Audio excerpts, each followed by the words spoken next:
नमस्कार दोस्तों, जय जोहार। मैं कौशल तिवारी और भिनिया संजय में आपका स्वागत है। छत्तीसगढ़ में भारतीय जनता पार्टी की सरकार आते ही अडानी यानी गौतम अडानी की कंपनियों के काम में तेजी आ गई है। एक तरफ हसदेव अरण्य को धड़ल्ले से काटा जा रहा है, पेड़ काटने की अनुमति दी जा रही है, वहां पर्यावरण को लेकर जिस तरह के सवाल है उसकी अनदेखी की जा रही है, तो दूसरी तरफ तिल्दा राजधानी रायपुर से लगे क्षेत्र में अडानी पावर के विस्तार को लेकर जन सुनवाई कल हुई। इस जन सुनवाई के विरोध में गांव वाले एक राय होकर पहले ही सरकार को कलेक्टर के माध्यम से ज्ञापन सौंप चुके थे कि जन सुनवाई रोक दी जाए।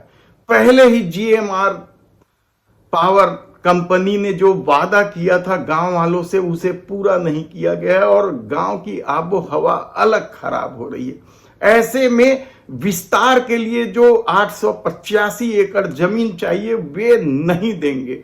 लेकिन ये विष्णुदेव साय की सरकार है, यह डबल इंजन की सरकार है और कहा जा रहा है कि सरकार तो पूरी तरीके से अडानी की गोद में जा बैठे।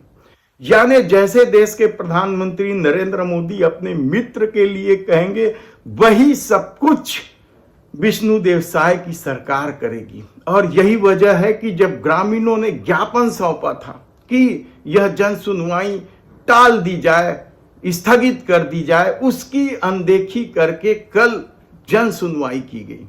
तिल्दा विकास खंड के तहत रायखेड़ा गांव में स्थापित अडानी पावर लिमिटेड के पावर ग्रेड 370 मेगावाट प्लांट के विस्तार हेतु प्रस्तावित 1600 मेगावाट थर्मल पावर प्लांट की पर्यावरण स्वीकृति हेतु जन सुनवाई थी।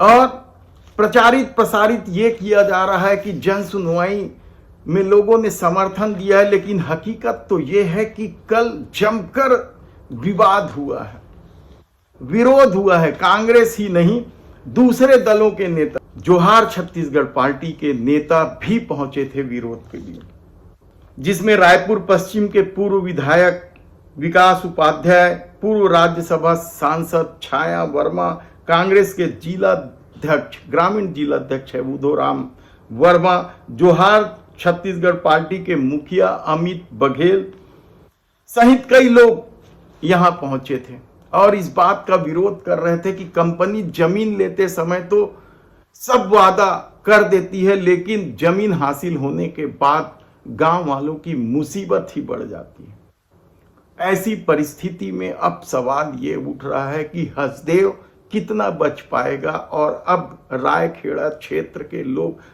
पर्यावरण के प्रदूषण से अपने को कैसे बचा पाएंगे। किस तरीके का विरोध प्रदर्शन हुआ है या किसी से छिपा नहीं है, लेकिन मीडिया में खबरें छपाई जा रही है कि समर्थन में लोग खड़े हैं। ऐसे में सवाल यह है कि क्या सचमुच विष्णुदेव साय की सरकार अडानी की गोद में जा बैठी है। और कहा जा रहा है कि कुछ क्षेत्रों में फिर जमीन खरीदी की जा रही है बड़े पैमाने पर अडानी द्वारा, खासकर राजधानी और बड़े शहरों के नजदीकी जमीन, ताकि वहां बड़े पैमाने पर गोदाम बनाया जा सके।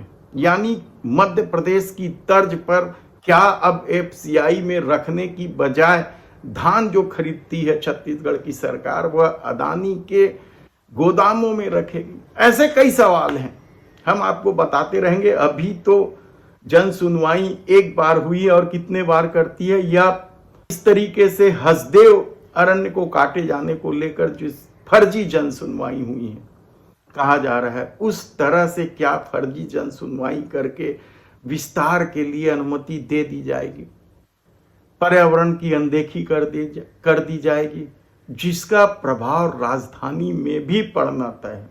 तब ऐसी परिस्थिति में देखना है कि आने वाले दिनों में क्या कुछ होता है।